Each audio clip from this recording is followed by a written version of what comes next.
Trust is a delicate thread. Once broken, it can never be the same. What happens when the person you trust the most chooses someone else over you? It all started like a perfect dream. I met Ethan during my junior year of high school. He was that rare combination of brilliance and charm, the kind of guy every girl admired but knew was out of reach. Somehow, I had been the lucky one. Ethan had chosen me, and I felt like the luckiest girl alive. We had been together for nearly 2 years, and in those years, I had built my world around him. Ethan was everything I could have ever asked for: kind, thoughtful, and incredibly smart. He was a top student, always excelling in every subject without even trying. His teachers adored him, and his classmates respected him.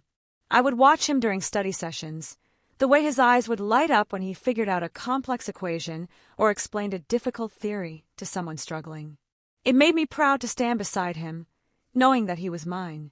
But lately, things had started to shift.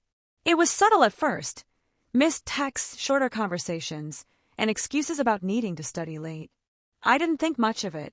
We were seniors now, and the pressure of college applications was weighing on everyone. Ethan had his heart set on one of the top-tier universities, a place where his talents would truly shine. I supported him completely. If anyone deserved to reach greatness, it was Ethan. Then she showed up. Her name was Lily, a transfer student, quiet, shy, with big brown eyes and a delicate smile.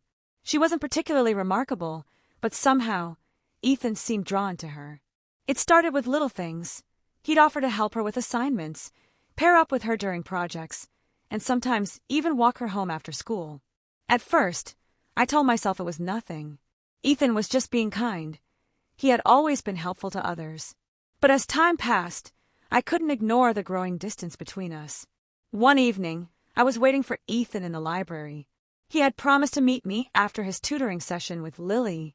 I sat there for almost an hour, scrolling through my phone and watching the clock. Finally, I decided to go look for him.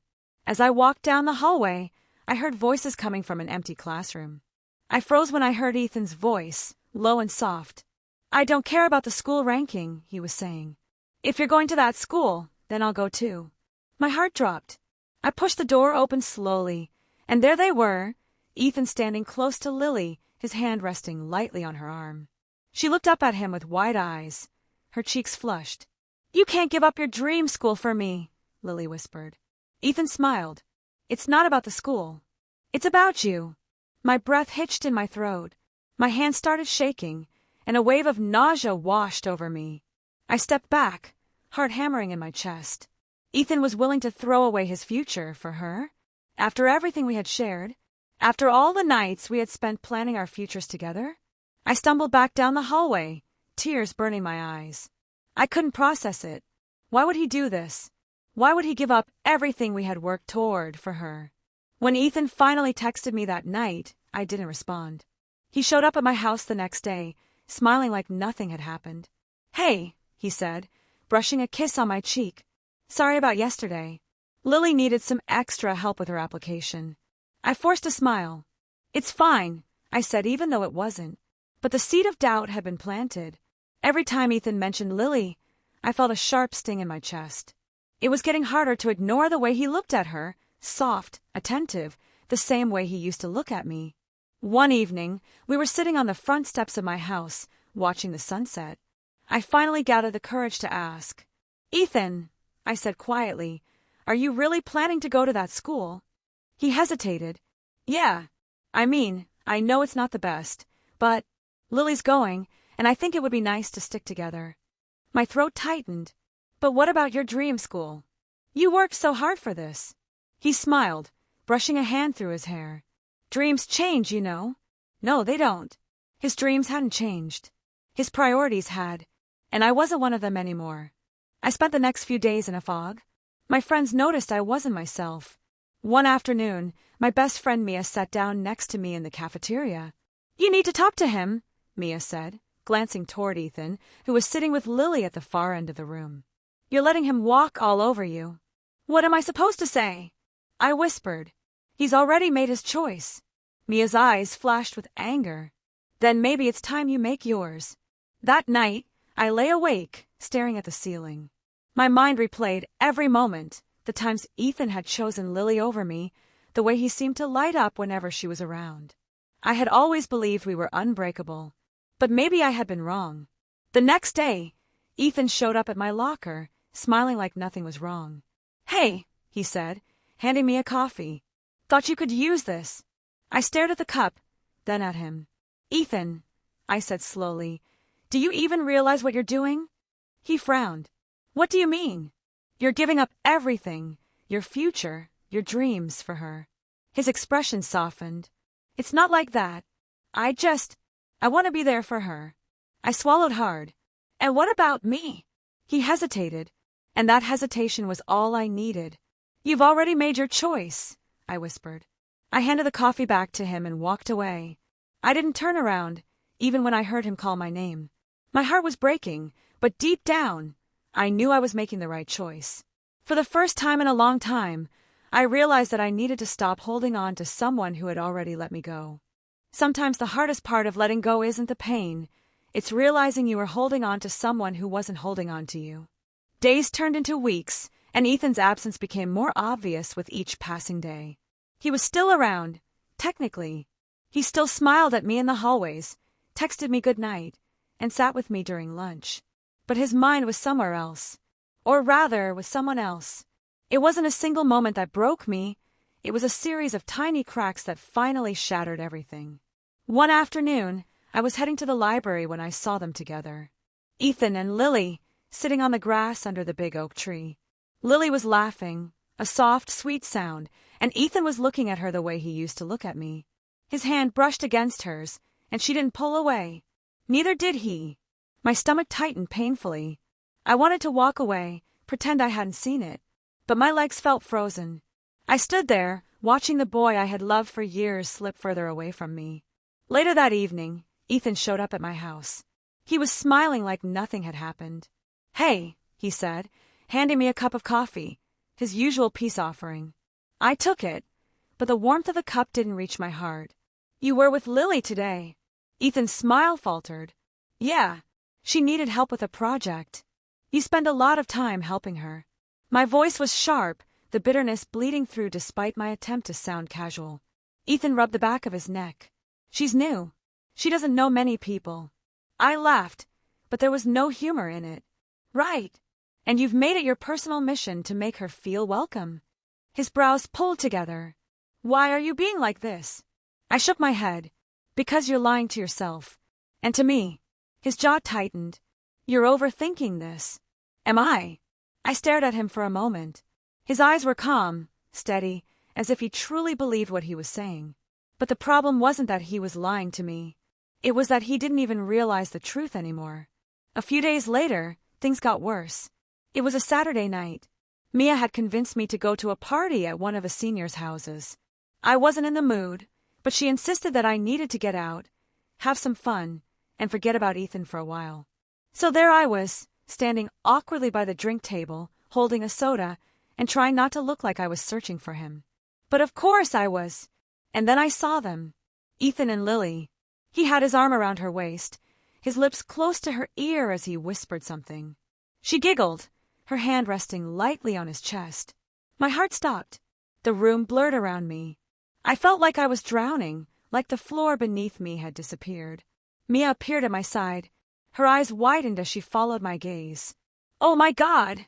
she whispered. I took a shaky breath. My first instinct was to walk away, to pretend it wasn't happening. But then Ethan's eyes met mine. His arm was still around Lily's waist. He didn't pull away. He didn't look guilty. He just stared at me, his expression unreadable. A lump formed in my throat. I forced myself to smile, tight, brittle. Then I turned and walked out of the room. Ethan didn't follow me. The next morning, I woke up to a text from Ethan. "Ethan, we need to talk." I stared at the screen, my chest tightening. For a moment, I considered ignoring him. But part of me, the foolish part, still wanted to hear what he had to say. I met him at the park later that afternoon.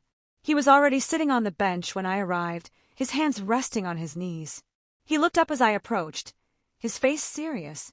"Hey," he said softly. I sat down next to him, keeping a small distance between us.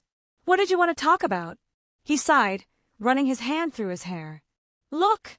I know things have been weird lately. Weird. That's an understatement. I didn't mean for it to happen like this, he continued. Lily, she's just... Stop, I said, cutting him off. Don't try to explain it. Ethan's eyes darkened. I'm not trying to hurt you. You already did. My voice was steady, but my hands were trembling. He hesitated. I care about you, you know that. I laughed bitterly. But you care about her more. He didn't deny it. I stood up. My heart was hammering, but my mind was clear for the first time in weeks. Ethan, I said quietly, if you love her, just say it. He looked up at me, his expression conflicted. Then he whispered, I don't know. That was enough. I took a step back. Then figure it out. But don't expect me to sit around waiting while you do. Ethan's eyes widened. You're seriously walking away? Yes. My voice was calm, colder than I'd expected. Because I finally realized something. He stood up, his hand brushing against mine. What? I smiled faintly. That I deserve more than someone who's unsure about me. I turned and walked away without looking back. This time, I wasn't hoping he would follow. Because deep down, I already knew he wouldn't. The following week, I focused on myself. I spent more time with Mia and caught up on schoolwork. I even started thinking about my own future, my own dreams. For so long, I had molded my plans around Ethan's, assuming that we'd always be together. But now, I had to rethink everything. One afternoon, I was sitting on the bleachers after school, watching the track team practice. Mia sat down next to me. You okay? She asked. I smiled. Yeah, actually, I think I'm starting to be. Mia grinned. Good. Because you've been way too wrapped up in Ethan's mess for too long. I laughed. You're not wrong. Just then, Ethan walked past with Lily. They were holding hands. He glanced at me, his expression neutral. For the first time, my heart didn't ache when I saw them together. You okay? Mia asked again. I nodded. Yeah, because for the first time, I wasn't second-guessing my choices. I had let go, and now I was finally free. Sometimes walking away isn't weakness. It's the strength to choose yourself over someone who won't. Days passed, and the distance between Ethan and me grew wider. It wasn't sudden, more like a quiet unraveling of threads that once held us together. He stopped texting as often. Our conversations became shorter, more forced. And every time I saw him with Lily, the knot in my chest tightened. I should have felt angry, betrayed. But mostly I felt empty. Like I had given so much of myself to Ethan that there was nothing left to hold on to. Mia tried to distract me. She dragged me to study sessions and lunch dates. She made me laugh, even when it felt impossible. But there was always that dull ache beneath the surface, the nagging thought that maybe I had imagined it all. Maybe Ethan had never truly been mine to begin with. Then came the party. It was Friday night, and Mia had convinced me to go to a house party hosted by one of the seniors. I wasn't in the mood, but Mia refused to take no for an answer. You need to get out of your head, she insisted, looping her arm through mine as we walked toward the house. Sitting at home and overthinking isn't helping. She had a point. Loud music pulsed through the house as we stepped inside. The air was thick with the scent of alcohol and sweat. People were dancing, laughing, and shouting over the music. I stuck close to Mia, clutching a soda in one hand and trying not to look completely out of place. That's when I saw him. Ethan was standing by the fireplace, his arm casually draped around Lily's shoulders. She was smiling up at him, her hand resting on his chest. Ethan leaned down, whispering something into her ear. She laughed, tilting her head toward him. My chest tightened painfully. Mia followed my gaze and cursed under her breath. Seriously? He's not even trying to be subtle. I tore my eyes away. It doesn't matter. Mia's eyes narrowed. It clearly does. I'm fine. I forced a smile that didn't reach my eyes. Before Mia could respond, Ethan's gaze met mine across the room. For a brief second, his expression shifted, something flickering in his eyes. Then Lily touched his arm, and whatever had passed between us vanished. Mia grabbed my hand. Let's get some air. We stepped outside into the cool night. My heart was still racing, my hands shaking. Mia leaned against the railing, watching me carefully. You don't have to pretend, she said softly. I let out a shaky breath. It's not pretending. I knew this was coming. That doesn't mean it hurts any less. I sighed. It's not even the fact that he's with Lily. It's that he didn't even fight for me. Mia frowned. Maybe that's the answer you needed. I opened my mouth to respond, but a familiar voice interrupted us. Hey! I turned and found Ethan standing a few feet away. Lily wasn't with him. His hands were in his pockets, his expression guarded. What do you want? I asked, my voice sharper than I intended. Ethan hesitated. Can we talk? Mia shot him a glare. Now! He ignored her. His eyes were on me. Please. I hesitated, then nodded. Mia gave me a warning look before stepping away. Ethan took a step closer, his gaze intense. You've been avoiding me, he said quietly. You've been busy, I replied, my tone dry. His jaw tightened. It's not like that. I laughed bitterly. Really? Because from where I'm standing, it looks exactly like that. Ethan rubbed the back of his neck. I didn't mean to hurt you. But you did. He took another step toward me. His expression softened. I miss you. My heart stuttered painfully. You don't get to say that. His brows pulled together. Why not? Because you let me walk away. My voice cracked. You let me walk away, and you didn't come after me. Ethan's eyes darkened. I thought you needed space. No, Ethan. My hands curled into fists. You gave me space because it was easier than admitting you didn't know who you wanted. He looked away, his jaw clenching. I took a shaky breath. You don't miss me.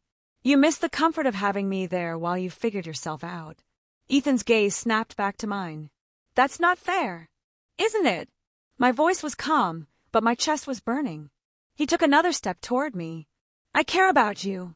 I shook my head. Not enough. Ethan's mouth opened, but no words came out, and that silence told me everything I needed to know. After a long moment, I whispered, Goodbye, Ethan. I turned and walked away. This time, he didn't stop me. The next morning, Mia was waiting for me at my locker. Well, she asked. I smiled faintly. It's over. Her eyes widened. You're serious? I nodded. Yeah. And you're okay? I took a deep breath. The ache in my chest was still there, but it felt lighter somehow, less sharp. I think so. Mia grinned. Good. Because you deserve better than someone who doesn't know what he wants. For the first time in weeks, I believed her. Later that afternoon, Ethan approached me in the hallway. His face was tense, his eyes searching mine. I'm sorry, he said quietly. I gave him a small smile. I know. He hesitated. Friends. I shook my head. I don't think so. Ethan's brows furrowed. Why not? Because I'm not settling for halfway anymore. He nodded slowly, understanding flickering in his eyes. Okay. I turned and walked away without looking back. This time it didn't hurt. Sometimes the hardest goodbye is the one you've been holding back for too long. It had been 2 weeks since I last spoke to Ethan. 2 weeks of silence, of empty hallways and avoided eye contact. Part of me had expected him to reach out, to fight for me, but he didn't. And that silence spoke louder than any apology ever could. Mia was right. Ethan wasn't confused, he was comfortable. And I had finally realized that I deserved more than being someone's backup plan. Now, standing outside the school auditorium, my heart hammered painfully in my chest. The annual awards ceremony was about to begin, and Ethan was one of the top contenders for the Academic Excellence Award. He had always been brilliant, effortlessly so. Mia stood beside me, her arms crossed. You don't have to go in, you know. I took a steady breath. I'm not here for him. She arched a brow. Oh, I'm here for me. Mia grinned. That's my girl. The doors to the auditorium opened, and students began filing inside. I spotted Ethan near the stage, standing with Lily. She leaned close, whispering something into his ear. He smiled faintly, but his eyes flicked toward me. Our gazes locked for a brief moment before I turned away. I wasn't here for him. The ceremony began with the usual speeches, long-winded and predictable. My thoughts drifted as names were called for various awards. Then came the Academic Excellence Award. And this year's winner for Outstanding Academic Achievement is Ethan Callahan. Polite applause filled the room as Ethan stood and walked toward the stage. He accepted the award with his usual quiet confidence, but his eyes were on me as he stepped down. Lily was the first to greet him. She threw her arms around him, whispering something in his ear. He smiled, but the warmth didn't reach his eyes. Mia leaned over. Do you think he's happy? I studied Ethan's expression, the slight tension in his jaw, the flicker of something dark behind his eyes. No. After the ceremony, people began filing out into the hallway. I stood near the exit, waiting for Mia to catch up, when I felt someone approach. Hey! I turned to find Ethan standing in front of me. His eyes were guarded, but there was vulnerability beneath the surface. Congratulations, I said quietly. Thanks. He hesitated. Can we talk? I glanced toward the door. Ethan! Please! I sighed and followed him toward the empty courtyard. He ran a hand through his hair, looking more uncertain than I'd ever seen him. I didn't think you'd come today, he said. I came for me, I replied simply. Ethan's lips twitched. That's fair. Silence stretched between us. Finally, he said, I know I messed up. I met his gaze. Yeah, you did. I don't know why I pushed you away, he admitted. I think I was scared. Of what? He hesitated. Of not being enough for you. My chest tightened. You were enough, Ethan. You just didn't choose me. His eyes darkened. It wasn't that simple. It was to me. He sighed. I thought Lily. I cut him off. Stop. Ethan's mouth pressed into a thin line. You don't owe me an explanation, I said calmly. You made your choice. I didn't think I was losing you, he admitted. That's the problem, I whispered. He looked at me, eyes filled with regret. I want to fix this. I shook my head. You can't. Ethan's hand curled into a fist at his side. You don't even want to try? No, my voice was steady. Because if you had really loved me, you wouldn't have let me go so easily. His eyes searched mine. I did love you. That's not enough anymore. Ethan's jaw tightened. So that's it. I took a deep breath. Yeah, that's it. Ethan's shoulders sagged. For a moment, he looked lost, like he didn't know what to do with himself. Then he nodded slowly. I'm sorry, he said softly. I know. He hesitated, then turned and walked away. I watched him go, my chest feeling oddly light. Mia appeared beside me a moment later. Well, it's over, I said simply. You okay? I smiled faintly. Yeah. Mia studied me for a moment, then grinned. Come on, let's get out of here. That weekend, Mia and I went to the beach. The sun was bright, the ocean breeze cool against my skin. We sat on the sand, watching the waves roll in. You know, Mia said, I'm proud of you. For what? For choosing yourself. I smiled. It was about time. Mia bumped her shoulder against mine. So what now? I watched the waves crashing against the shore. Now, I figure out what makes me happy. Mia grinned. I think you're already halfway there. I laughed, the sound light and free. And for the first time in a long time, I believed her.